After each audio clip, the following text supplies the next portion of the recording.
Surprise, surprise, surprise. It is Thursday, March 4th, and I've decided to drop an extra episode this week for the fuck of it. Just because I feel like being cool. It's going to be a celebration of brand new music with my new friend over the last 6 months, Mr. Nick Perri, from the incredible band, the Underground Thieves.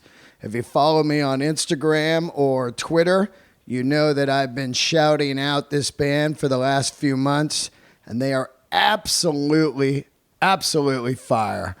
If you're into a little psychedelia, maybe a little Pink Floyd crossed with some desert rock, this is going to be right up your alley. And even if you're not into that, I would suggest you tune in because this band has just its own sound that I'm getting off on big time. They got a brand new single out called White Noise that is fantastic. And the way they've been doing it is pretty damn interesting in the ADD world. They've been dropping a new single about once every couple months until you eventually have the entire record. The last one that came out was the song Fall that I just was losing my mind over not too long ago and was shouting it out to anybody that would fucking listen. Nick Perri is not new to music, of course. He is not, if you might know his name, some of you music nerds out there, he played in the early 2000s in a band called Silvertide. And that was really what grabbed me from reading his Instagram. I was like, I've got to have this guy on. He was in a band around 15 years old. They started to get some heat in Philly. And at 17 years old, he signed a multi-million-dollar record deal. 17 years old to J Records, Clive Davis, and the whole big leagues right there. Imagine being in high school and you get a record deal. And I'm not talking 70s or 80s or even the 60s. I'm talking about in the 2003, 4-ish, back when big record deals were quickly evaporating. Some of the last big deals went down in that era. This band made a record, sold 400,000 records, toured with Van Halen, ZZ Top, all kinds of great stuff going. They sold 400,000 records and got dropped. Can you imagine that?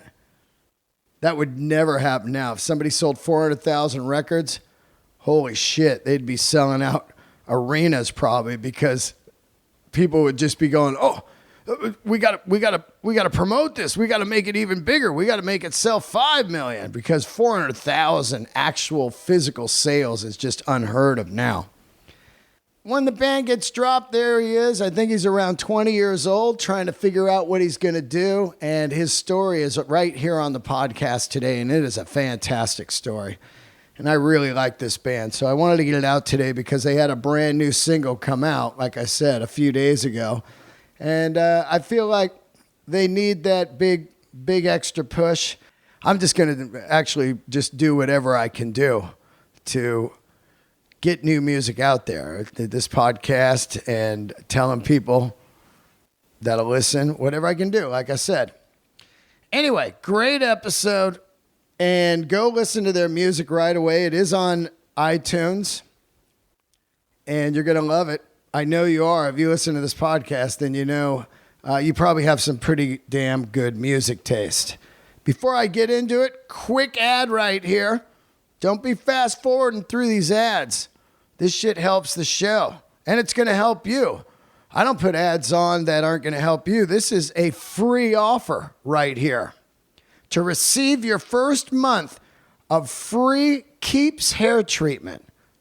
That's right. You want to keep that rock and roll hair. You don't want to be going thin. You want to be looking good. Keep what you got. You're going to go with Keeps. That's keeps.com/Delray for a free month of treatment of Keeps hair supplies. This stuff is amazing. You're losing hair? That sucks. I know it. I'm going thin up there. 2 out of 3 guys will experience hair loss by the time they're 35. Introducing Keeps, the easiest and most affordable way to keep the hair you have. These FDA-approved products used to cost a fortune, but not anymore. Keeps is finally your way for an inexpensive and easy way to get these products. For 5 minutes now, and starting at just $10 a month, you'll never have to worry about hair loss again. That's right. Keeps.com/Delray, and you will get a free month of treatment. You can't go wrong. Keeps.com/Delray. See how I go higher on it? Keeps. That's my high note. Don't forget to get Keeps.com/Delray. Anyway, just hooking you guys up. All right, hope to see you out in, where am I going to be? Next week, I will be in Detroit. Please get tickets right away. Don't hit me up with when you're coming to Detroit when I fucking leave. Get your tickets. I am first time headlining at the Comedy Castle, so I'm pretty fired up, and I want to pack it out. Going to be doing a lot of new material. Probably a lot of new material to you guys if you've never seen me. It's all new. Anyway, that's April 11, 12, 13, 14. Go to my website, deandelray.com, for all your show info. The following week, I will be in Indianapolis and Milwaukee with Joey Diaz. Those shows are on the website also. And June, what is it? June, let me get this for you real quick. I believe it is 21, 22, 23. I will be at the Comedy Store in La Jolla. Have a fantastic weekend. Do it. Here we go. Nick Perri.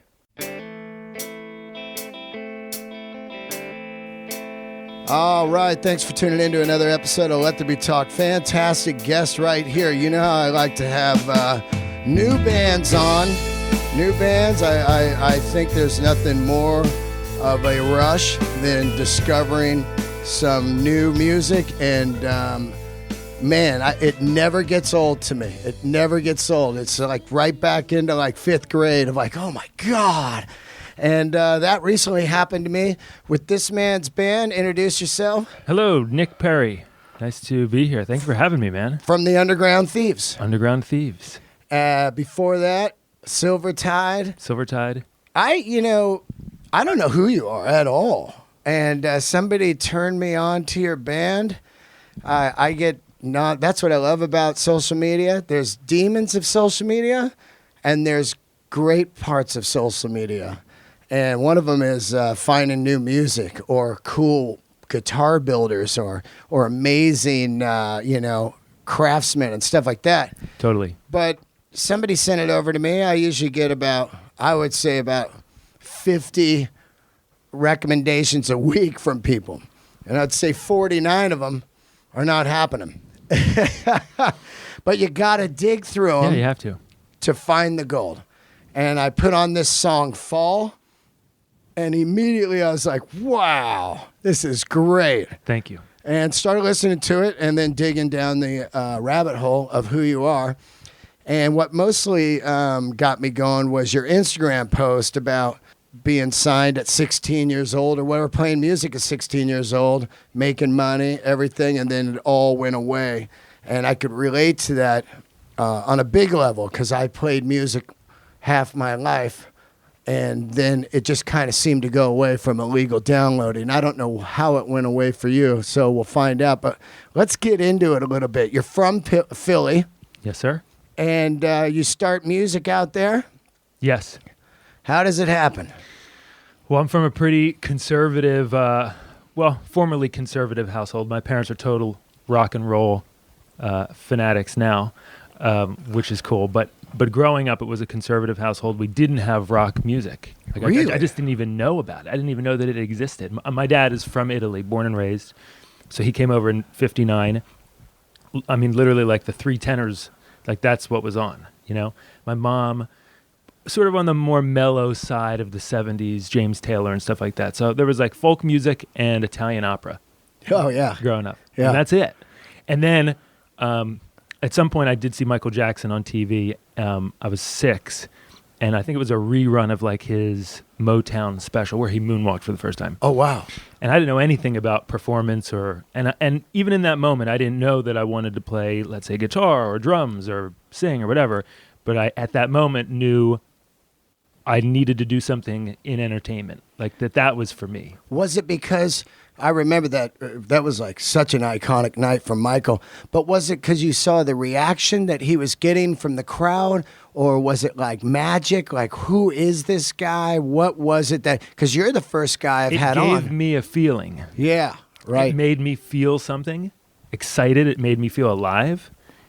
And I just think instinctually, which is still the case now, 20 years later, 25 years later, that I want to reciprocate that and give other people the feeling, because I still put on records every morning. I wake up and put on a vinyl, and I get that feeling. It excites my soul, and I think if I can, like I said, reciprocate that and excite someone else, give someone else a similar feeling, then that's a job accomplished. Like that's Absolutely. That's why I'm not doing it for, way better than monetary or fame. No, I never got into it for any of those things. I mean, you need money to live, but I'm not in it for the money. I'm in it because I have a general love and passion for what music makes me feel. Yeah, I mean, if you're in it for the money, you immediately tap out after a couple years because you're like, I'm done with this top ramen. I don't want roommates. I don't like people. People write me all the time. They say, what does it take to be in a band, and how do you break through, and all this and that? And I say, if you in your heart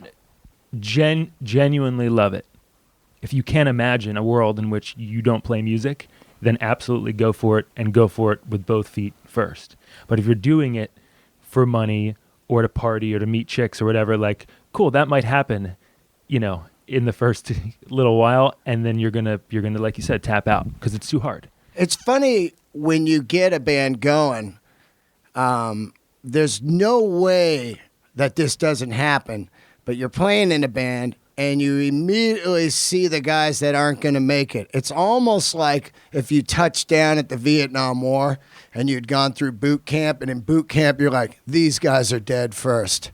You can just tell the one guy's in it for the chicks, the other guy's in it because he doesn't have, he doesn't care what he does. Next guy's in it to rock and roll party. And then you've got a guy like you or me that is in it for life. Yeah. And if you can find 4 lifers, I always say your band is going to be huge. I don't give a fuck what anyone says. Look at any band that's huge, like the Real Deals, and they were lifers. Yeah, lifers. And it's funny you say that because the road, as soon as you get on the road, people tank. Yep. And we call it the downward spiral because it's just like you see it happening in front of your eyes, and I'm smiling, which I shouldn't be. Yeah, well, because it's so ridiculous. And it is ridiculous. It's the only way you can survive because you get into anger of like, dude, we've come this far, and you're the back tire that just blew out. Yeah. And now we're on 3 tires. Yeah, and we're in the middle of, Oklahoma, and get your shit together, bro. Yeah. So you see Michael. And what do you do? You tell your parents, I want to play music. What's the path next? I think that was more of a self-discovery moment, but I was so young. I couldn't really even comprehend what it was. Yeah, or even alliterate it to them in such a way. So a few years go by, and again, there was not really a big musical influence happening. But my aunt, my mother's sister, Terry, a.k.a. the Dode. The Dode? The Dode. Oh, yeah. She was the rock and roll black sheep of the family. It's always someone. It's the older brother. I once tweeted, when are they going to induct the older brother into the Rock and Roll Hall of Fame, or the sister or the uncle? It's all because of them. It's all because of them. It's all because of them. Yep. So this is a true story. I know it sounds ridiculous, but it is true. It's probably 11 years old. It was a Thanksgiving dinner, like a legit Thanksgiving family dinner. Everyone's sitting around the table. And the Dode, under the table, because I was like full-on Catholic school, all boys, shirt and tie, like the whole thing. Like it was a strict kind of environment. So she, under the table, hands me 2 cassette tapes. Never forget it. Changed my whole life. AC/DC Highway to Hell. Oh. Pearl Jam 10. Oh. Oh, on man. cassette. She just hands these to me. I grab them, put them in my jacket, winks at me or whatever. Yeah. That's it. And She just handed you drugs. Yeah. That's what that is. Yes. She handed you the best drugs there Ever are. made, yeah. Ever made. They're ever made. legal, and you can get them anywhere. Yeah. And for a young person in that, you're like a sponge at that age. Take me to the house when you put in. Which one do you put in first? It was Highway to Hell. Because of the cover? Of course. Yeah, of course. And when you put that in, the first song is Highway to Hell. Uh-huh. Are you digging it right away, or are you like, what is this? Because No. you're 11, right? I'm 11. The moment you hear Angus's guitar or Malcolm's, whoever starts the song, Yeah. the first second I heard the electric guitar, I was like, that's it. That's for me. Yeah. The first second had to be Dun-dun-dun. the electric guitar. And to this moment, I mean, I love everything about all kinds of music, but to this moment, nothing excites me the way a soaring, and of course when it gets to the solos and you're hearing, and I didn't know what a guitar solo was called, but when Angus started playing, it was like, he was shooting rockets out of his guitar. Yeah. At that age, you just don't even know how to comprehend it, but it was just like the sound that made changed my life. That's what Angus is so melodic, and his solos are so. They're like It's its own vocal. it's its own vocal. And that's what's inspired me. And You can sing those solos. that's what I'm saying. Yeah. That's what I'm saying. And that has stuck with me my whole career. It's like I never wanted to be the fastest. I don't think there is such a thing as like the best. Yeah. Everyone has their own strengths and does what they do. And I can play fast if I need to. Every once in a while, sure, it's fun to throw a little firework in there. But I've always approached the instrument of it's my voice. Yeah. It's saying something. You listen to a Gilmore solo, and it's just like, forget about it, right? Yeah. It's like, Forget about it. that's its own vocal. That's Yeah. its own. It's saying something. Shine On Crazy Diamond. Yeah, I mean, could be one of the greatest solos of all time. yeah. And there's like 3 in that song. I know. But his whole thing is Yeah. like, if you want to know what a master guitar player is, you just throw that on. Yeah, master. And so you put that on, and how long does it take for you to get a guitar? Well, I convinced my folks to get me a guitar. They wouldn't buy one because they thought I was going to quit. Because at this point in time, I had tried baseball and quit, soccer and quit, karate, quit. Karate. I love the word. Yeah. What a great band name that would be, right? I don't. Yeah. No one's used it. Is what's your band called? Karate. I mean, That would rule. that is just it. The merch alone, you're gonna be rich. When we're done, you should go on domain.com and get karateband.com. Karate. Karate, the Yeah. band. I liked Karate, 3 on the Tree, which is the old shifter on old cars. Yeah. And the Hitchhikers. Those were always the band names I wanted to use. The Hitchhikers are 3 on the Tree. Not Karate, because I just thought of that, but Karate's better than all of them. Karate rules. Yeah, I should just call my comedy record Karate. I love it. You should. That rules. Okay, so they what do? They rent you one? So they rent me a nylon string Ooh. classical guitar with action, yeah. 2 inches above. Strings, thing. yeah, impossible to play. Possible. Sounds terrible. There's Awful. no Angus. I was the same thing. I wanted to play an SG, but I had this thing, and then you go get lessons, and they're teaching you like folk songs. But the moment I got it, like the first thing I did was write a song. Oh yeah. Like it just hit me. Like even if it was terrible, and it was, but I wanted to write music. And that's another kind of arc thing that's been with me my whole career and kind of led the decisions I've made is songwriting. Like I want to write my own songs. I always have. And, but it was really from that moment, it was just like, I have a guitar in my hands. What am I going to do with it? I want to write songs. And of course, I'm obsessed as a guitar player with guitar, but it goes hand in hand for me with songs. Absolutely. It's like Neil Young. Yeah. To me, Neil Young is one of the greatest guitar players ever, but he's also one of the greatest songwriters. Yeah.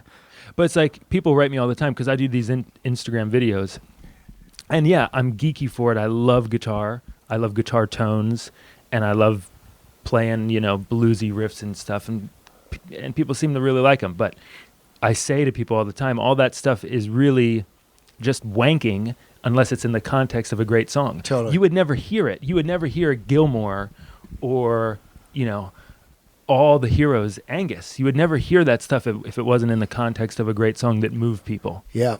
You know? It's amazing how fucking popular guitar is on Instagram, but not in real life. I know, it's right. It's Isn't crazy. that fucking crazy? I'll post a photo. Like a couple weeks ago, I did a jam in New York, Bill Burr, and the guy in the band had this Pelham Blue SG, and I took a picture of it, and it got thousands of likes. People just like, mostly dude, 99.9% dudes. If it was that popular in people's hands, they could fucking dominate the music industry again. I know. Isn't that wild? It's wild. So you're cooking along. When do you get your first real guitar? Graduating 8th grade, a cherry red Gibson SG. Ooh. I mowed lawns, shoveled snow. I actually had a DJ thing too. The guy who was like DJing all the school dances was retiring, and I was obsessed with music, and I just volunteered. I was like, I'll do it. So that ended up turning into like a small mobile DJ business that actually helped me pay for gear. Like I would DJ on the weekends and then buy a Marshall and buy, gear as I was getting going. You bought a Marshall? Bought a Marshall, bought an SG. What, a JMP or something? No, it wasn't. JCM? I didn't know about yeah. like cool gear then Yeah. or vintage stuff. You just so got I bought one with whatever the was. logo. Yeah, it said Marshall. Yep. Still got that Marshall? No way. Yeah, right. I don't have any of the original gear I had. Not even the SG. No. Yeah, I'm the same way. That stuff is gone. I've Long had so gone. many guitars and amps. They're all gone. But to me, I think as much as I love guitars, I think there's a certain point where they just run out of inspiration and you move on to another You one. have to be inspired by it. And my wife thinks I'm crazy, but it's like every so often, and I don't want to put a time to it because it's not a set thing, but maybe it's 6 months, maybe it's a year. Every so often, it's just like you need something, you need a new muse. I believe right? that. So whatever, I'm going to sell this, I'm going to buy this new 335. You get it home, and it's like, it's got 50 songs in it. I believe that. You know what I mean? I Because you're believe that. so inspired by it. Totally. You want to keep playing it. And the more you're playing it, the more you're writing or you're practicing or whatever. You know what I mean? So it's I'm totally all about that. It's too. real. It's a real thing. It is so real. And then one day, and it happens at the music store. I'll pick one up, like, oh, this looks good. And then all of a sudden I go, fuck, I got a song coming out. Yeah, I'll take this one over here. Once in a while you'll get it done. You'll be tricked. I remember one time I picked up this kind of short-scaled Rickenbacker blonde. I was like, I'm going to be Rickenbacker, Tom Petty. After a couple of weeks, I was like, this was a wrong move. But it's very rare. But yeah, it's same thing with comedy. Like this jacket here, I'm gonna feel good performing in this new jacket.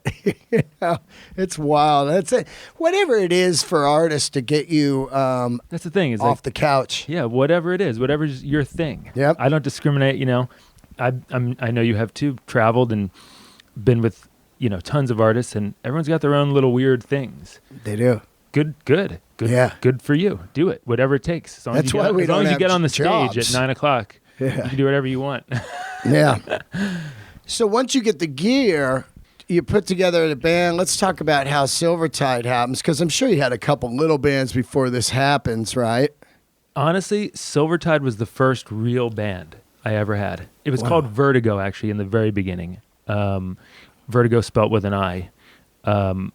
But we were sued by some other band that had that name, even with the misspelling. Yeah. What are the chances? Anyway, but it was the drummer and I went to high school together, and then there was another high school, like a brother high school to our high school, that had the other three guys, Mark, Walt, and Brian. Kevin was the drummer, and we both crossed paths. Both groups of us crossed paths at like an open mic night, and I was 15. I took to guitar very quickly. I was obsessed, like playing 8 hours, 10 hours, 12 hours a day. So, and I think that the other guys in the band, they all had a lot of natural talent because we were all very young. But when we started playing, people were like, what the hell is this? You know? And we all grew up on, well, I shouldn't say all of us. A lot of them grew up on their parents' records. I didn't grow up on my parents' records, but after I discovered AC/DC and Pearl Jam, I went to town, you know. Then it was like, I'm getting everything I could possibly find. Zeppelin, Stones, Beatles, Hendrix, you know. Like, And was that the core influence of the band? Because when I listened to it, it does sound like what was going on. And what year is that? 2001. 2001. So it's, you know, right around then what the Strokes are coming around. Yeah? Yes. Jet. All that era, right? Yep. That's right, in that era. What was the inspiration? Was it any of those guys or was it classic rock? No, it was all classic rock. Right. It was all classic rock. I mean, on the radio, while we were like getting the band going, it was Limp Bizkit and Britney Spears and all that stuff. Oh, so it's like late 90s. Yeah. Because rock doesn't kick back in as far as leather jackets and stuff till the Strokes come, Right. in my eyes. There's this 90s run of grunge and then kind of all this 90s music that's happening. No, new metal was like really happening. Right. So when I was 14, 15, getting the band going, by the time our record came out, which wasn't until 2004, yes, you had Jet, you had The Darkness, Yep. you had Strokes. Strokes, Yeah. Kings of Leon. Kings of Leon, which I thought was one of, to me, the Strokes and the Kings of Leon and yeahs were some of the greatest shots back into rock and roll that I had ever seen. I still think Karen O is one of the greatest front persons I've seen in easily 25 years. No one touches that woman as far as a live performer. And there was leather jackets, there was drugs. And if you read that book, Meet Me in the Bathroom Stall or whatever, I was in that because, you know, I saw all these bands at the Ground Zero, out at Spaceland and Viper Room. And that Kings of Leon EP with Wicker Chair and all that shit, you put that on, you're like, wow. Yeah. I mean, that was a shot back into rock. Yeah. So when you guys come out, you start, I mean, people, first of all, before I even get into that, how do you even get a record deal out in Philly? So we started playing. So South Street is the Sunset Boulevard of Philly, right? It's got the TLA. It's got all the clubs. TLA and is bars. great. Yeah. TLA is great. I played there in 04. And that Right, whole right. street, you got like the, what's that fucking, Philly cheesesteak place? Jim's. And then what's Ish Kebabs across, Ish Kabibbles across the street? That's it. Yeah, I remember my buddy was like, I like dirty cheesesteaks. I go to Ish Kabibbles. I like a little fucking maybe some bugs or something. I was like, you can have like that. dirty I'm going cheesesteaks, down yeah. to fucking Jim's and sitting upstairs, you know. But yeah, that street was happening at that time. Happening.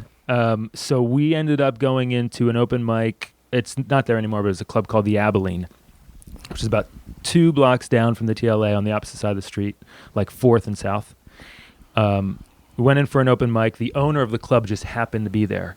And we were super underage, all of us. You know, I was 15, 16. No, I was probably 15. So the whole band, the spread was like 15 to 18.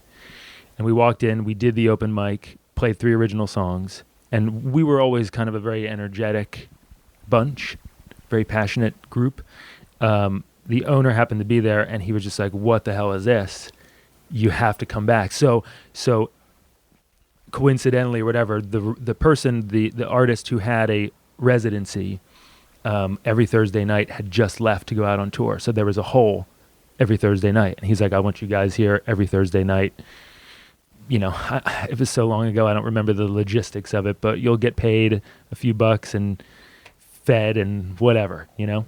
What a score. Yeah, mega score. You know, back then in Mega 2000s, even in 2000s, it was hard to like play live And get something going. and get something going. That's why I was so amazed to talk to you, because I always want to know how bands, Like here in Philly, there's no A&R guys out there. You got some New Yorks and stuff, but you had to go play in New York, you know? Well, there's some good stories here coming. So like, you're totally right. And that was a big shot in the arm that we needed. And we ended up doing that residency for 54 weeks in a row. Oh, so you became a live band. You became a band. A band, yeah. And then, so we started doing 2 and 3 nights a week, 4 nights a week, 5 nights a week. At the same place? No. Oh, gotcha. But we always went back to that Thursday night at the Abilene. But when we started, the first gig was literally 2 people at the bar, not there to see us, you know? And by the end of it, the line was literally blocks long. And our manager was super smart. Philly guy, entertainment attorney named Brad Rubens. When does he come on board? After a bunch of gigs? He found someone said, hey, you got to check these kids out, blah, blah, blah. They're great. So he came around. He was really the first person that, like, you know, made us aware that there was a business. Up until this point, you're just playing music with your friends. You Absolutely. Don't know anything from that. So he sat us down. He's like, all right, you know, we need to get your name dialed in and get the trademark and make things legit. We need to form an LLC. There needs to be an operating agreement between the 5 members of the band. All the, stuff that needs stuff. Yeah, smart stuff. And just before the end of that residency, Aerosmith had come to town to Philly to play, and whoever was the opener on the tour, like, didn't make it. Like, their trailer blew a wheel or whatever. Yeah. You know. And so the promoter of the show, and this was this like amphitheater, said, who's like the coolest young Philly rock band? And Silvertide. So we ended up opening for Aerosmith on a Thursday evening. Oh, man. And told the crowd, we'll see you at the Abilene in an hour. And so when the Aerosmith show let out, it was like, I don't know, it was crazy. It was mayhem. There was a scene. It was a moment in time, where it was really all happening. And our manager was very smart, and he had contacts in New York. He knew all the A&R guys because he did music law for all the clients of all these labels and blah, blah, blah. So he invited every A&R guy that he could think of from New York to come down on the same night to a show that he already knew was sold out. Oh. So all the limos started coming down. Yeah. They couldn't get in. Oh. They couldn't get. No one saw the show. Oh. No one even saw it. And the next day, we had 10 deals on the table. Oh my God! Didn't even see the man. I love that. How great is that story? It's real. It really happened. No one saw you. I don't know what the fuck. That's how desperate they are for record sales back then. They're like, I don't know what's going on in there, but just grab it. Yeah, it makes perfect sense, though. It's like people want what they can't have, and if they think that they could lose out on it to someone else, like whatever's happening, it's got to be special. We got to get it. Yep. That's what it was. So then there was like a 6-month period where we were flying all over the place. It was like a bidding war. It's like an old school bidding war. So by now, are they going, let's hear some demos? Did you have some demos? Yeah, gotcha. I mean, they wanted a legit band, and luckily we were a legit band. Yeah. We had good songs. And who's in the game at that time? Is it like Atlantic Records, Geffen, all the big guys? Was Atlantic, it was Interscope, it was Hollywood Records, RCA was still a separate entity. Clive Davis had just left Arista and started his own new label called J Records. Yeah, J Records. Oh, so, I looked that up. You signed to J Records. Signed to J. So it was Maroon 5, Gavin DeGraw, Alicia Keys, and Silvertide were all signed together. Jeez. And we did like BMG showcases, with them, and it was just this moment in time. And was it a big money deal? It was. How much? Come on, man. I got to... Millions. Millions. I can't believe... Do you think it's because Clive had so much money and he was like, I want to have great rock, I want to have great R&B and everything, because that guy's a genius. And so it was like, whatever it takes, because, man, that's got to be one of the last multi-million-dollar deals. Yeah, it was. It was, they call it the dinosaur deals. It was one of the last ones before the curtain fell or whatever. So millions, and I mean, that's not what I put in my pocket. I gotcha, but you're like 16, 17. How old are you? Just turned 17 when we signed the deal. And how does the money come at you? Is it all put in an account and like, you're going to get millions, but it's for record, touring, and everything, and then Well, yeah, each guy took this, some money? You know, $1 million was set aside for promotion. Yeah. Don't fall out of your chair when I say this. Yeah. $1 million was set aside for the budget to make the album. Oh, the old school shit. 1 million. And we spent it all. Oh, my God. What studio and producer? Producer Oliver Lieber. Who's that? He's a genius musician, producer, the son of Jerry Lieber from Lieber and Stoller, like the old school songwriting duo. He's an LA guy. Well, he's born in New York, but he's a wickedly talented dude. And I think he wrote and produced all like the early Paula Abdul stuff. Did you have other producers coming at you? We did. I mean, like who were they? This was so long ago. Yeah, I got you. But anyway, I'm just curious why you chose that guy when you got $1 million and big shit on the table. Well, we met a bunch of people, and you know, without throwing certain names under the bus, like, you know, you could sort of smell like, yeah, you they, know, they didn't care. They just wanted the money. Yeah, yeah. It wasn't from the heart. Right. This guy, you know, he was super successful. He's an amazing musician, amazing guitar player, amazing drummer. We liked his, because every producer sent like a reel to us to hear either what they personally have done producing or playing or whatever. Was there any Brendan O'Briens or guys like that in it? Bob Rock or I don't remember. Ruben, any of those guys? Or was it just kind of some middle of the road guys? I think Clive wanted not a big name. Yeah. not a big name. Yeah. I mean, Oliver has done some big shit. Yeah. But no, I don't think that they were. I'm trying to remember who the one guy was. There was one really big producer guy, but we didn't care for him. And were you talking to Clive Davis? Was he like fired up? Like, I love you guys? And Yeah. yeah. Yeah, for a time. Yeah, for a time, yeah. For a time. So anyway, money was designated for that. Then there was money that was, you know, went to the lawyers and all that stuff. And then, you know, what was left was divided by 5 guys. And at that moment in time, it was a pretty sweet situation. And I mean, you're 17. Even if you got $100,000, let's say, out of the deal, which I don't know if you got more or whatever, but you were 17 and you got $100,000 and you're in a rock band. Holy shit! It's crazy time. It's set up for failure. Yeah. Funny you say that. That's exactly right. Yeah. And it's weird because I look back on this and I think about it. Well, I don't think about it too often. I try to really stay focused and moving forward. But when I'm talking about it or I'm asked about it, I look back and I go, you know, 1 million mistakes were made. But at that age, I'm not trying to make excuses. Oh, but at 17, man. Number one, I had no perspective on what real life was about. How hard it is. None whatsoever. You just hit a lottery. It's like everybody that wins the lottery. Yeah. They immediately are broke a year later. Yeah. When you see that. You don't know what to do. Nope. You don't know what to do. And luckily I did invest. By this point I was into which gear was kind of cool. And I did invest a lot of it into guitars. I bought a lot of guitars. It's a wise move.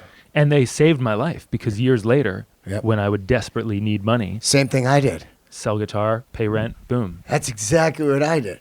So I get a bunch of guitars back when they were just about to fucking blast. And then when I start comedy, slowly start selling. People are like, you know, I had a 52. I had a No-Caster. No shit. I had a 59 Esquire Custom that fucking John Frusciante has now. I had a 55 all gold. You know, I mean, numerous guitars. And same as you. People go, you miss them? And I don't miss them because they were tools that got me to where I'm at right now. Totally. I do miss once in a while. I wish I had like one of them, which would be the 52 Blackguard. But, you know, they got me the freedom to do art. Yeah. And you know what? You can't take any of it with you. Nope. So if you're enjoying the experience on this planet and that's a tool to help you do that, that's perfect. What kind of stuff did you have? I got into vintage Strats, vintage Marshalls. I bought a lot of Marshalls, old Plexis, which are worth a ton of money now. Ton of money. Like Ingve, I think I was talking to Ingve. He said he was buying these things for like $250 back in the day, $300. He's got like 100 of them. Can you believe it? I had him on the show. He's like, yeah, I was just buying those things, mate, wherever, you know. That's a terrible Ingve. But he has a garage full. You know, like that's amazing. just wild. But back then, I was buying blackface deluxes and stupid cheap. super reverbs and Vibroluxes for like $300, $400, $500. Yep. It's crazy. What crazy. about this? This is the biggest markup. I was buying TV specials, single cutaway, 58, 57s, TV for like, I would say $2,500, $35 if it was mint with the case and the cord and the everything. And those things, I sold those things for fortunes later. Yeah. That's the biggest markup. Those TVs. Yeah, because they at the time were marketed as budget. Just blue collar. Yeah, but now everyone knows that they're like some of the best instruments ever. Oh my God. And you pay for it. Yeah. So you guys get out on the road, you get your record out, and it was a blast. There's a Who'd bunch you tour with? Oh no, you guys play with some great fucking bands. that we did the Van Halen Reunion tour. Van Halen Reunion tour. 2004. No, that's right, 2004, Sammy. No, Sammy. I saw you guys with someone else, like Crew or something like that. We did the Motley Crue reunion tour. Right. That's what I saw you guys on. Because I never went Where and saw. did you see that show? I can't remember where I saw. Was it? Jones Beach? Were you in New York? No, it had to either be. What year was that? Oh, so it was 2005. L.A. Maybe. We did the first Velvet Revolver shows ever when that band became a band because they also signed with Clive. ZZ Top. We did rock bands at the time, Alter Bridge and... Were you hanging with Eddie at all? oh, man. Every day. Every day. So this story's going to blow your mind. Holy shit. So- You're hanging with Eddie Van Halen, dude. How old are you? At that time, 20. 20 years old, the guitar god, Yeah. Eddie Van Halen. First day of the tour. Yeah. I think the tour started in St. Louis. I could be wrong, but I think it started in St. Louis at whatever, dome. Walk in, backstage. Now, you're in like locker rooms because this is where course, like 'cause it's teams. a sports place. Yeah. So, our dressing room is the size of like, my parents' house. It's freaking huge. Yeah. Everyone finds their corner, their thing. Eddie walks in with a guitar on. He wore a guitar all day. He just walked around with a guitar on all day. And this is, he's And a bottle of fucked- wine. Yeah, he's fucked on this tour. Yeah. It's very well documented from Sammy. He's just out of his mind on this tour. But he was a sweetheart. Absolutely. And he walked in and he shook everyone's hands. And I believe I was wearing a guitar as well. He got to me last. And he came up. And I've never met this guy. Yeah. He don't know who I am, or vice versa. I don't really know who he is as a person. Like, we're just meeting. And he, like, gets, like, real close to my face, puts his, like, mouth near my ear. And he goes, "What's your favorite album?" I was like, I almost shit my pants a little bit. Like, how do you answer that question in that moment with 1 second to think? Yeah. And, this isn't my all-time favorite album, but at the moment in time, my favorite album, I said, was AC/DC Powerage. Oh, God, yeah, great. He literally kisses me. And he said that Angus, everyone knows Clapton is his favorite guitar player, but Angus is his second favorite guitar player ever. He kisses me and says, "I want you to meet me every day at whatever, 4:30 in the tuning room." So he had another locker every day on tour that had a sign on the thing that was called the tuning room. I don't know what the heck it was. Like, you go in there to tune your guitar or what? Yeah. But it was just, you walk into this huge dressing room and it was just 2 guitars and 2 amps, 2 small combos. And every day I walked in and we one-on-one played AC/DC and blues shit. Oh. Trading off back and forth rhythm and lead. It was like... Dude, that is It's insane. an insane dream. It's almost like you're in like when your kids, your first band, come over to my room, in your bedroom, and you go, "Okay, you play rhythm for a little bit, then I'll play rhythm." Yeah. Oh it was my that. God, It was with that. Eddie. And it's just because I said AC/DC. Yeah. If I had said Pink Floyd, maybe that wouldn't have happened. I don't know. Yeah. But for whatever reason, at that moment in time, that's what I said. It was the right answer. I passed the test. Shit, dude. And for the next 6 weeks, I played with them every day. Did he give you a guitar or anything? Didn't give me a guitar. This is way before like the EVH stuff. But he taught me a lot about guitars. Taught me modding, and we would take pickups out, and he'd show me all these tricks and how you can flip the magnets and get out of phase, and like, you know, he can strip wires with his thumbs, and like, you know, doesn't even need a wire stripper. Oh. So dude is like tuned in, you know. Oh yeah, that guy. I mean, you know, he's straight. Yeah. You know, prodigy. Like, I believe that those guys in that band, David and him especially, have been famous so long that they're just they don't even know what the real world is like. So they're just floating around, and they're just these icons. You know, especially Eddie, who invented, you know, modifying a guitar and amps. Yeah, first person to put a humbucker in a Strat. Yeah, and then using these power soaks. When you read about how he was using these light dimmers at first to get his fucking Marshall and just catch on fire. All that shit is just mind-boggling. I know.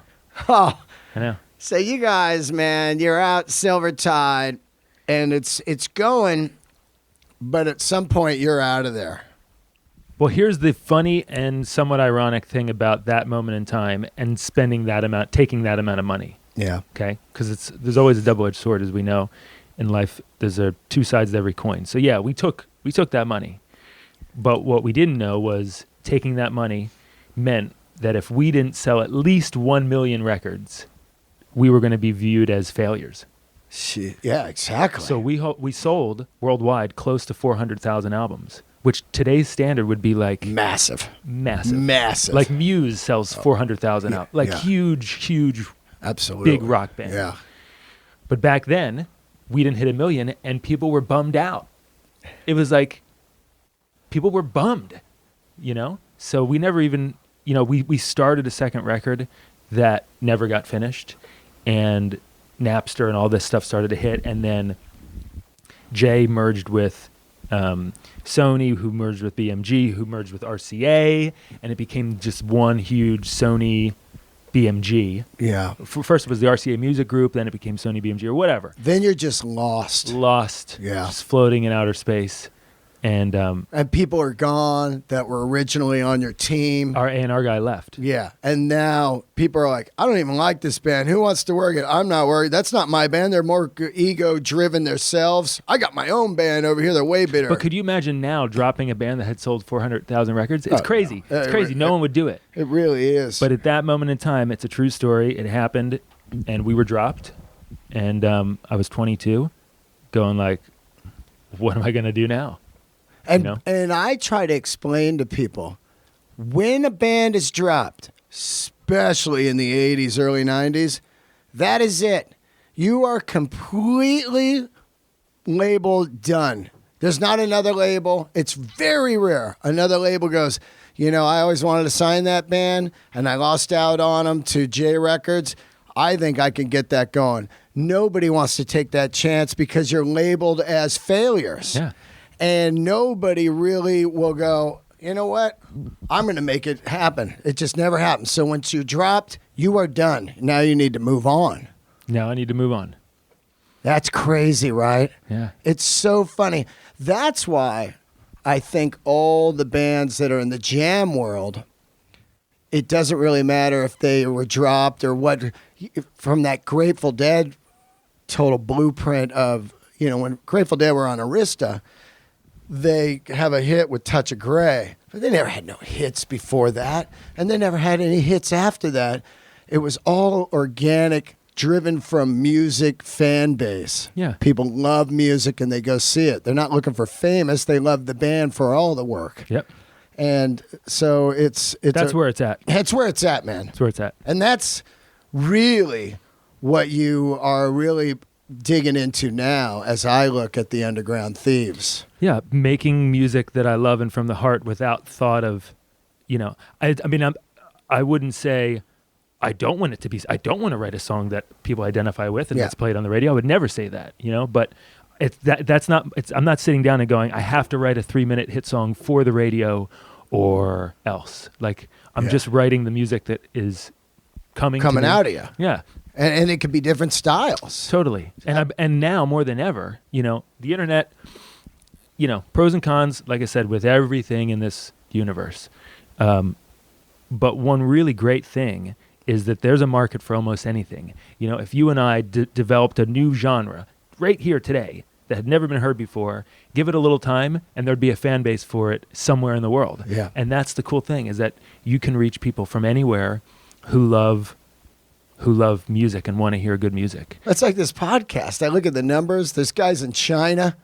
There's guys in South Africa, Ireland, Oklahoma. Amazing. All over the world. You're like, look at this. Yeah, so that's what's amazing.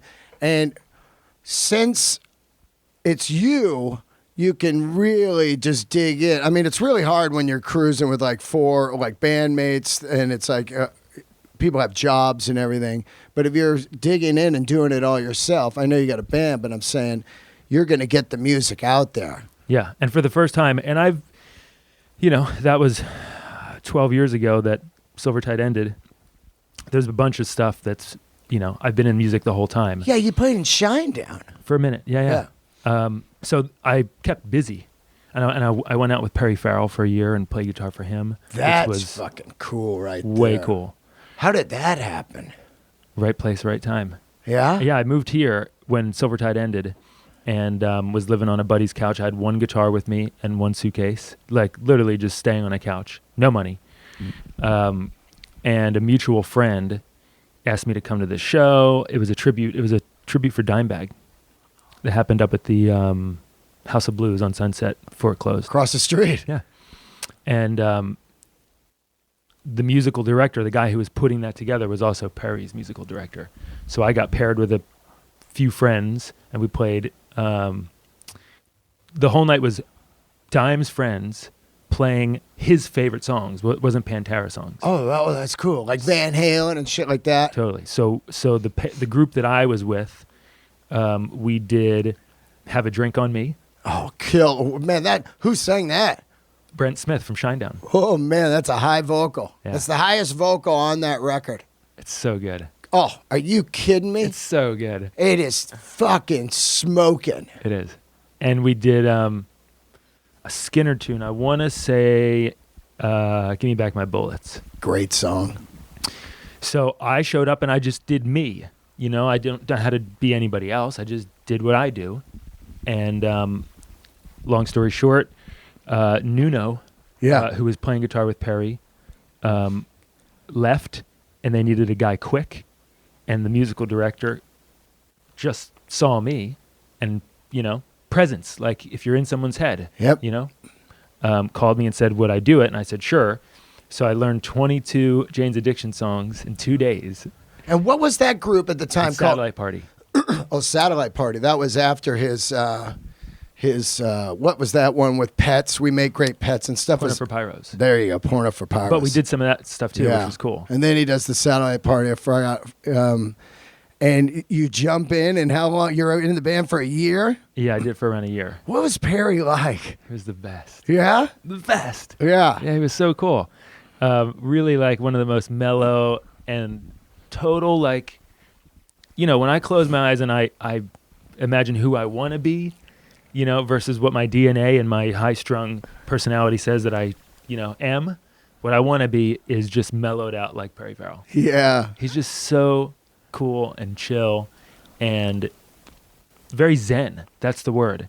And now at this point in my life, I'm understanding the psychology of it and acceptance and meditation and all this stuff, which has totally changed my world. But, back when I was doing this gig, I was just like, who is this guy? He's like walking around. He's like a monk who just then gets on stage and destroys, like absolutely killing, top of his game, super healthy, killing it every night. It was great. He was killing it, like vocals and everything. Oh yeah. God, he's so good. I mean, those Jane's Addiction records, Mega. when you think about that, I still think. And Dave, who I've spoken with, and when I got that gig, I emailed Dave.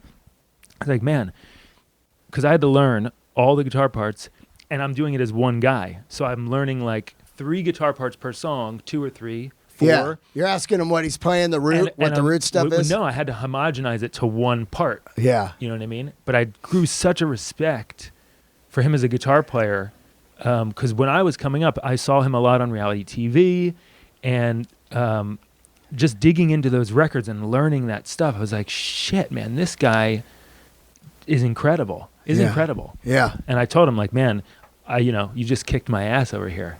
I think a little bit of that reality TV stuff hurt him as far as credibility in my eyes. That's what I'm saying is, like, there's a generation who only knows him for that. Yeah, because, Jane's Addiction, I saw him on the first record in San Francisco at the Stone. And I still tell people this is one of the greatest live shows I ever saw. Yeah. People are like, what's the greatest shows you ever saw? And it's like too impossible. But I'm like, oh, it's this, it's that. But when I think about these four guys up there, Eric Avery on bass, just murdering. And at the time, fucking Dave Navarro was absolutely a god. It was like, whoa, this guy. And they were the new Zeppelin. Yeah. They were considered the new Zeppelin in my era and my age I'd group. still agree with you, because going back, that's not all like, run-of-the-mill stuff. There's complex chords. Melodically, there's a lot of cool stuff happening. It was taking rock and roll, as Zeppelin did, and like turning it on its side a little bit and pushing the boundaries. It's not just straight 1-4-5 shit. Not at all. It's very at times complex and melodically, different. The two records that matter out of that era are Appetite for Destruction and Nothing Shocking. All the others, people, they always send me stuff like, what about this? And I'm like, that's just like 80s. I'm not an 80s. I like GNR. But I don't like the whole fucking genre, you know what I'm saying? It's like you're missing the whole point. Yeah. This is songwriting, this is some danger, and this is some stuff you've never seen before. And Jane's Addiction even took it even further. They're like, hey, we don't even give a fuck about any of that. We're coming from a whole new original world. We wear like pantyhose. We shoot heroin. We play psychedelic. True innovators. Totally. And Perry's always kind of had that, even now. Like, he's still just like a cool dude. Yeah. He's just a cool dude. Yeah. He's incapable of being uncool. So that ran like a year, and then do you start the Underground Thieves? What's happening? No, the Underground Thieves are pretty new. How does this happen? I started a band. So I turned 30 and became a dad in the same month, about 4 years ago. And it was really like, I have to get back to doing what it is that I love. So were you just a gun for hire? I was doing a bunch of gun for just hire to stuff. pay. You got a kid now. You're like, hey, I gotta make some money. Yeah, but songwriting is like, and that's why I didn't stay in any of these gigs. I've had the honor of playing with a lot of great artists, and it's cool, but I want to write my own songs. And I would rather play to 200 people a night than 20,000, playing someone else's songs. That's just where I'm at. I'm the same way. I'm not looking down on anybody else who wants to get a killer big gig. Awesome. Yeah. But for me, what's fulfilling is playing my own songs, period. Yeah, because when you're a hired gun, you're a hired gun. You could be gone next year, and you've left no stamp. You've contributed really nothing in the art world of your own self. You're just great at what you do, but you're not, probably won't be remembered years later. Well, I mean, there are session cats. Yeah, of course. I mean, I'm not talking legendary, but yeah. But no, I know what you mean. I'm talking about these people that look at it as like, well, I got a job. I understand if your job is music and you don't know how to write songs, then oh fuck yeah, do that. Yeah. But do you not know how to write songs because you gave up after a couple shots? Did somebody tell you these songs suck or whatever it is? Then that's the wrong angle. You should constantly be trying to write and see what happens, because you never know when some gold will come out. And I don't know how you even play an instrument without writing. I come from the world that the instrument is just a tool to write. Sure. That as soon as I pick one up, songs are coming out, and that's what it's for. Yeah.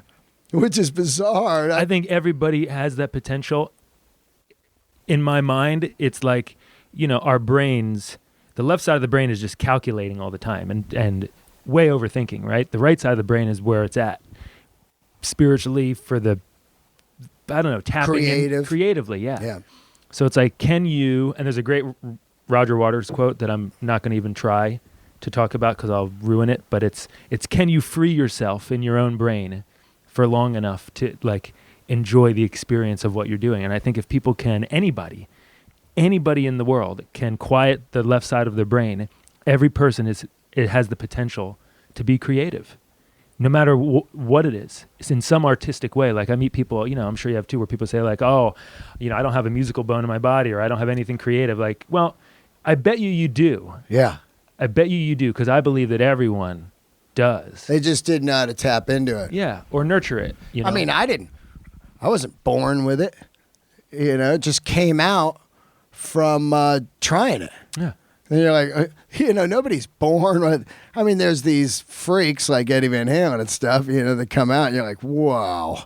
Ryan Adams, a zillion songs, 20 records. But most people have to work at it. Yeah. And as you work at it, you're going to fail a lot, but you're going to start to get somewhere. Yeah. And if you're afraid of failure, then you're not going to, get there. No. Yeah, that's all there is to it. A lot of failure in this. How do you make any money? You've got a 4-year-old now, and you decide to do Underground Thieves. Is your wife like, hey, man, we need some money here? Or did you make some money and save it from being a session guy and a touring guy? No. When you're in that world, you're living kind of check to check. Check to check. Yep. I had acquired, for a second time in my life, I had acquired some gear, because when I was making money, every time there was a little bit extra, I'd go buy an amp or buy a guitar or whatever. So I built up a decent collection of gear. I had a home studio. And when I launched Underground Thieves, the first thing I wanted to do, I knew for the first time ever, I wanted to own my own masters. Yeah. Okay, I'd never done that in the history of all my music. I've never owned my own masters until now. And I knew that I wanted to produce, and it was going to be expensive. It was an investment. It still is. Like every time we do a song, it costs thousands of dollars. Totally. People don't understand. No. I'm not making it on a laptop in my room. I'm going to Sunset Sound with a big band, and we're tracking live. And you're actually doing it old school to tape? We haven't done any Thieves stuff to tape. Yeah. That would be a dream. Yeah, but it's just so much money. It is. Well, it's that too, but I'm saving that for because I eventually want to get off the one single a month and do a real, whatever the next record will be, I want to do it in one shot and do it to tape. Yeah. It doesn't make sense to do the whole tape thing for one song. No, not at all. So anyway, I sold a ton of gear. I kept exactly what I needed to do this band. What do you have now? I saw you had a 59 reissue? I have a 59 historic Les Paul. What year is that? It's a new one. New one. Is it Murphy painted or anything, or it's just one that you got? Yeah. Awesome. I've got a 59 reissue 335 that is... Great guitar. And blonde or red? Red. Awesome. From the Nashville Custom Shop, which was made in 1999. Great guitar. And it's a killer guitar. Yeah. It's a killer guitar. That's probably my number one. I've got... a Strat. A Strat. What year is that Strat? That is... Well, that one is a little bit... Frankenstrat? A little Frankenstrat. It's a 69 neck. Yeah, it's the Hendrix neck. With a newer body that was a gift from a friend. But it's this wild one-piece swamp ash that looks like it's glass breaking. Awesome. But it's a magical piece of wood. It has a knot through the back. If you didn't have the pickguard on it, it would go right through. You could see through it. Oh, so it's got this 5% semi-hollow thing. Yeah, yeah. It's just magical. And then what's your amp? Marshall JTM 45. Oh, the best. How great is that amp? I went through a whole thing for 6 months where I only listened to Cream. Oh, God. You're like me. I'm like, this year I'm Wilco only. Yeah. And I just like a year of just how are you guys not listening to Wilco and Ryan Adams and Lucinda Williams? And then a few years go by, I'm like, oh, the Strokes come out. How are you not listening to Television and Lou Reed? And you get into these rabbit holes. You go into these things. Same thing happened with Radiohead. I didn't get Radiohead my whole young life until I was like in my mid-20s. And then I heard The Bends. Oh, God, that's the best record, I think. It's like, you got to be kidding me. This is, and then for 6 months, I only listened to Radiohead. Like, that's it. Like, just, we go through these phases. You need those. So they're incredible bumps of inspiration. Totally. They just get, and also they teach you other languages and music that you've never spoken before. Yeah. You like, especially when I listen to Fall, the single that you got now out. It's definitely, of course, Pink Floyd inspired, but it's not straight Floyd because I love how it goes into this kind of pre-chorusy thing that's so amazing and immediately sounds original when it gets to there. Thanks. Shooter Jennings has a new record out this year. Dave Cobb did it in Nashville, and there's a fucking song on there that would be the brother of this song. No way. It is incredible. I'm gonna go check it out. It is. I'm gonna play it for you when we're done. Cool. But I love the flavor of the Underground Thieves. I've listened to all 6 songs, and I'm just pretty excited to see the band live immediately, and also to hear what else you guys do, because it's just really cool. Do you have anybody sniffing around? Is there some labels that liking this? At the moment, so long story short, at every kind of impasse of my musical journey, I feel like in some way, and I don't want to dismiss all the blame, I've made a shit ton of mistakes. Yeah, same here. But and I'll tell you, and I'll admit it, you know. But it's we're artists, and we're as long as you don't shoot yourself in the foot too hard, or be like when you hear you're hard to work with, a label like that, it's just everything's shit until you fucking kill it, and then people are like, that guy's a genius. You're like, wait, I thought I was hard to work with. I thought I had no direction. I thought or whatever. Totally true. Yeah. But I've been in the journey also let down by the team around me many times as well. Yep. So with this project coming out of the gate, it was clean slate. So at this moment in time, I'm the manager, the booking agent, the publicist, the producer, the songwriter, co-songwriter. I'm and the label. And the singer. On some of it, yes. Yeah, on some of it, yeah. Exactly. So that's hard too. It's a full-time thing, and there have been some people I've been talking to, but I'm going at it really slow, because to me now that I have complete control for the first time ever, like, this is for me the next 20-30 years. Like, I don't want to start a new band. I don't want to have to be like, all right, here we go again. This is it. This is my baby. It's my brand. It's my umbrella. I'm calling it a music collective because there's like a ton of people that I want to work with. Like, if we wrote a song, I could put it out under the Underground Thieves name. Yeah, maybe we will write a song. Maybe we will. Yeah, absolutely. And so the idea is that I can use this as an umbrella to collaborate with all my friends, everybody that I love, and use this as a vehicle to get great music out. Now, that being said, of course, I don't want to, make it so wildly. Yeah, you don't want to blur the lines. Yeah, I mean, it's all coming from a very organic place, the stuff that I love that's inspired me forever. It's a lot like Josh Homme Desert Sessions. I mean, those are different artists, and he put them out each few years on his own, but there's no rules in Underground Thieves, but you do want to keep it not too blurry to people like, who are the Underground Thieves? Yeah, I know. I get that. You want it to be an identity, but no rules. Yeah, exactly that. I'd love to see you guys go out to the desert and work with like Chris Goss from Masters and fucking lay down some kind of I would love that. Just a ride, I would love that. Fuck. Now, you just did a live record in Philly. Yep.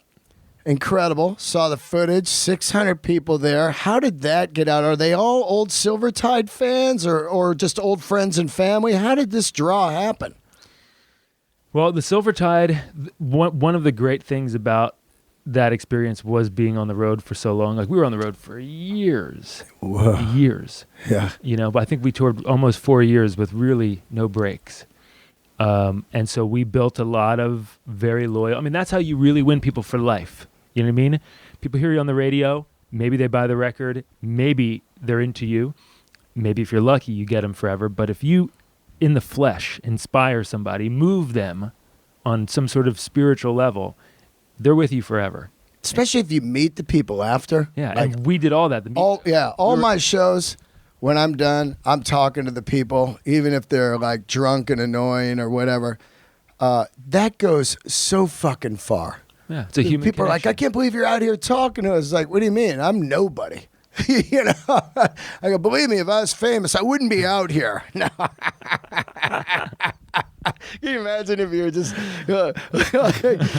yeah, well, you think I want to be out here? Yeah, it's fucking funny, but I do enjoy it. I enjoy it too. I actually sometimes almost kind of in a weird way, I don't tear up, but I feel pretty emotional when people are like, oh my God, hey man, I love your comedy or something. I'm just like, wow, this is cool, like to be able to move people and make them laugh and shit or rock them. Sure. Well, I mean, look, all artists, in my experience, are susceptible to wild things going through their minds, right? Yeah. It is nice. It's nice to know that you're not crazy, or that, I'm not in music. I'm not doing it specifically for anyone else. I'm doing it for me because I love it and I want to put it out, and I have, like we talked about, this instinctual thing to just put it out. But it is nice to feel like, yes, it has reached somebody, that it has inspired somebody, that it's touched someone else's life. It's if I never heard that again, would I stop making music? No. But along the way, those are like wonderful moments that, keep you going. Absolutely. Inspire. What are you listening to right now? Anything new? There's a lot of good new stuff out there. Marcus King. Unbelievable. Best band I've seen in 15 years, hands down. Really?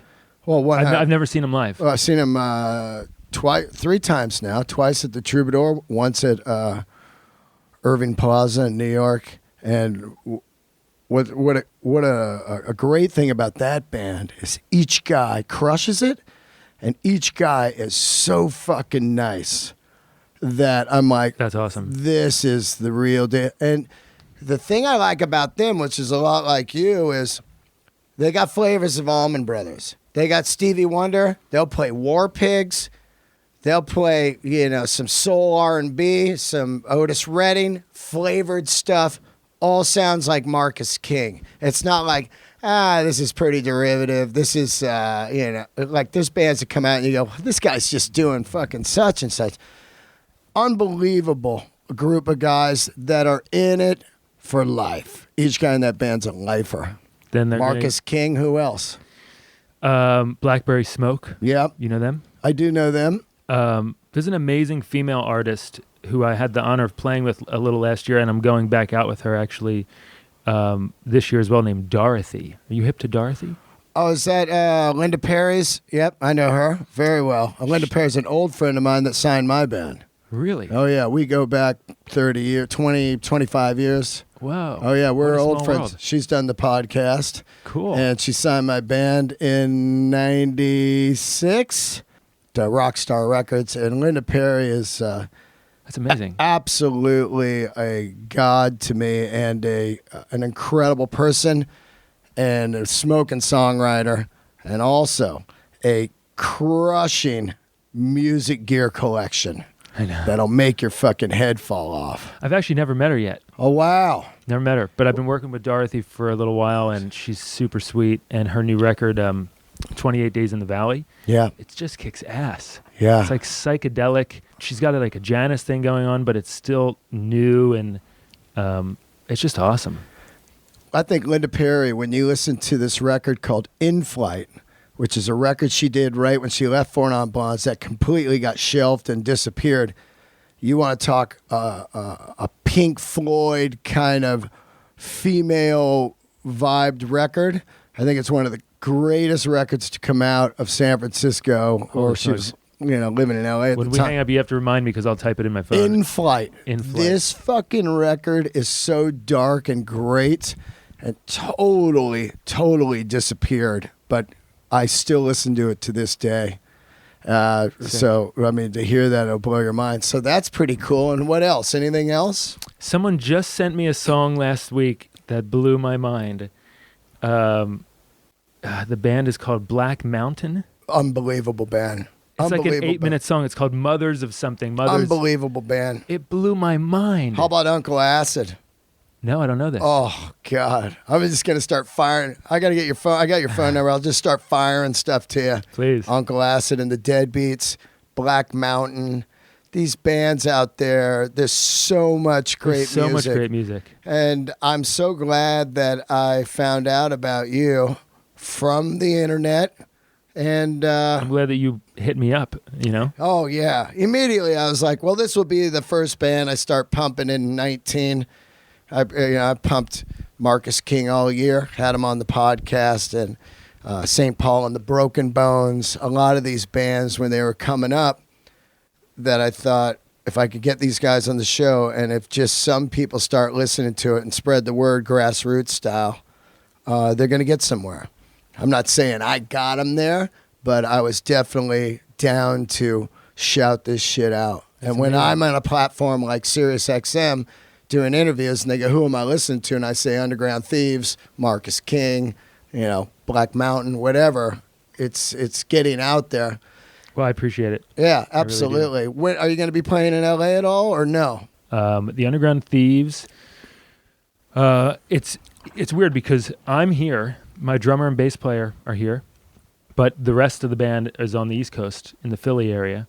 So we've been, meeting up in various places. Like we did this tour with Blackstone Cherry last year. Oh, yeah. And we met up in Atlanta. Like everyone flew to Atlanta. Well, actually, I flew to Philly, rented a van, grabbed the B3.